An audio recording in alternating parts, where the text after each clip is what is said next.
Good morning বন্ধুরা, তো সীমা blog চ্যানেলে আপনাদের সবাইকে স্বাগত। আমি সকাল এসে গেছি ছাদে।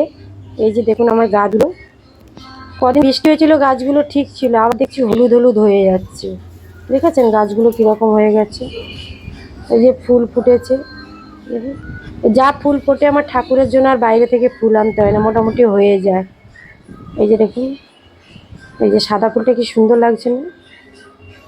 এই যে রোজ জল দিতে হয়, ওপর নিচ থেকে নিয়ে এসে ওপরে টুলু পাম্পের ব্যবস্থা নেই, খুব অসুবিধা হয়। এই যে দেখুন সব গোলাপি সাদা অনেক জবা ফুল আছে। এই যে আবার এই সাদা টগর ফুলটা দেখুন কি সুন্দর থোকা থোকা হয়েছে, খুব সুন্দর হয়েছে গাছগুলো। 2-3 দিন বৃষ্টি নেই তো ওই জন্য গাছগুলো একটু হলুদ হয়ে গেছে। এই যে নয়নতারার গাছ, এই যে দেখুন এটা লাল জবা। এই যে লাল জবাটা খুব সুন্দর লাগছে। এই দেখুন, এই যে এটা কাঞ্চন ফুলের গাছ। আজকে ভিউটা দেখুন সকালবেলা কি সুন্দর, চারদিকটা খুব ঝলমল করছে। দেখুন ওয়েদারটা খুব ভালো। এই যে আমার পাখি দেখুন, এই যে 4জন ছিল, আছে আর একজনকে আলাদা করে দিয়েছি, রোজ রোজ মারামারি করে বলে। এই যে ওই পাখিটা ভেতরে ঢুকে বসে আছে, 2টো ডিম দিয়েছে, অনেক দিন ধরে দেখছি, এখনো পর্যন্ত বাচ্চা হয়নি আর ফোটায়নি। এই যে 2জন, এই যে ভেতরে ঢুকে আছে, আর এইটা মারামারি করে বলে এটাকে আলাদা করে দিয়েছি। সকালবেলা সব খাবার চেঞ্জ করলাম, জল চেঞ্জ করে দিলাম, প্রতিদিনের ডিউটি। সকালবেলা একবার ছাদে আসি, তারপরে এদেরকে সব খাবার দাবার দিয়ে তারপর আবার নিচে যাব, গোপালকে তুলবো। এই যে দেখছি সারাদিন কিচিরমিচির কিচিরমিচির। এই যে আমার গোপু সোনা শুয়ে আছে দেখুন, এই যে জামা টামা ছেড়ে নিয়েছি, এবার গোপালকে তুলবো। এই যে মশারিটা তুলে দিচ্ছি, এই যে কি সুন্দর ঘুমাচ্ছে দেখুন। এই যে খাটটার মধ্যে শুইয়ে দিয়েছি, এই যে 5 বালিশ, এই যে ঘুমাচ্ছে দেখেছেন। ঘুম ভাঙবে না যতক্ষণ না তুলি। এই যে এখানে আর একজন, এই যে ছোট ঘুমাচ্ছে, ঠিক আছে।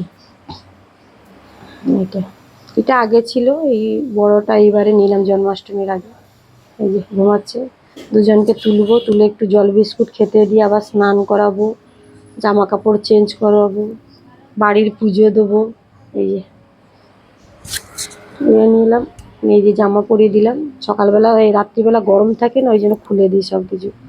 এবার একে তিনাকে তুলি, এবার তুলে এই যে ঘুমাচ্ছেন। এই যে তুলেও জামা টামা পরিয়ে দিয়েছি। এবার একটু জল বিস্কুট খেতে দেবো, আর এটার মধ্যে সব কিছু জিনিস রাখি, ও বালিশ ফালিশগুলো।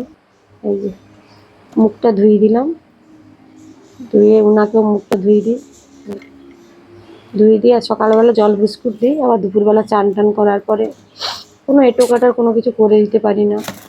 আমার তো এখানে পুজো দিয়ে আবার আমাকে যেতে হয়, দেখাবো আমাকে আপনাদের অন্যদিন।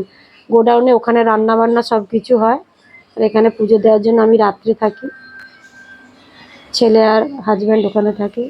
এই যে গপুকে নিয়ে চলে এসেছি, এবার চান করাবো। একাই ভিডিও করছি, একাই জল ঢালছি, এক হাতে ভিডিও চলছে, এক হাতে জল ঢালা চলছে, কিন্তু সবটা দেখাতে পারছি না আপনাদেরকে। চান হয়ে গেছে, হাতটাকে একটু ঠিক করে দিলাম, গলে গলে চলে যাচ্ছে। আর ছোটো ছোটো কানের করে দিয়েছে, চান করতে গেলে খুলে যাচ্ছে, কি সিস্টেম আছে কে জানে, কীভাবে নিয়ে গিয়ে করাতে হবে, দোকানে গিয়ে বলতে হবে। যখনই দেখি খুলে পড়ে যায়, ছোটো জিনিস তো খুঁজে পাওয়া যায় না। এই যে জামা টামা পরিয়ে রেডি করে দিয়ে বসে দিয়েছি। এই যে দেখুন আমার গোপুসোনাকে কত সুন্দর লাগছে দেখুন। এই জামাটা এনেছি, কালকে এনে নতুন পরালাম আজকে। এই যে বসে আছেন বাসি নিয়ে। এবার এই যে একটু শনপাপড়ি আর জল খেতে দিয়েছি, ওনাকেও জামা টামা চেঞ্জ করে দিয়েছি, দিয়ে যে ওনার সিংহাসনে বসিয়ে দিয়েছি। এর একটা সিংহাসন নিতে হবে নেবো। এই যে ওই যে বাড়ির শিব ঠাকুর আছে, শিব ঠাকুরকে জল টল দেওয়া হয়ে গেছে। এই যে বড় মা, এই যে আমাদের লক্ষ্মীনারায়ণ একসঙ্গে আছে, এই যে বজরংবলী, বাবা লোকনাথ, এই যে ছোট্ট একটা কুবের ছিল, আর এইটা একটা রূপোর গণেশ নিয়েছিলাম ধনতেরাসের সময়। যে আর এই যে আমাদের জগন্নাথ, মাহেশের জগন্নাথ, আর আমার গুরুদেব, বড় মা, বড়দা। এই যে সব সাদা ফুলগুলো নিয়ে সাজিয়ে দিয়েছি, দেখুন কত সুন্দর লাগছে। গুরুদেবের আবার সাদা ফুল ছাড়া চলে না। এই যে দিয়ে পুজো টুজো দিয়ে আবার ওখানে যেতে হবে, তাড়াহুড়ো করছি। প্রদীপ প্রদীপটাও জ্বালিয়ে দিলাম, ধূপও জ্বালিয়ে দিয়েছি। এবার একটু পাঁচালি পড়বো হনুমানজির, তারপরে করে আবার এখানে সব কাজ মিটিয়ে আপনাদেরকে অন্যদিন দেখাবো ওখানে কোথায় যাই। আজকে ভিডিওটা এই পর্যন্তই। নমস্কার।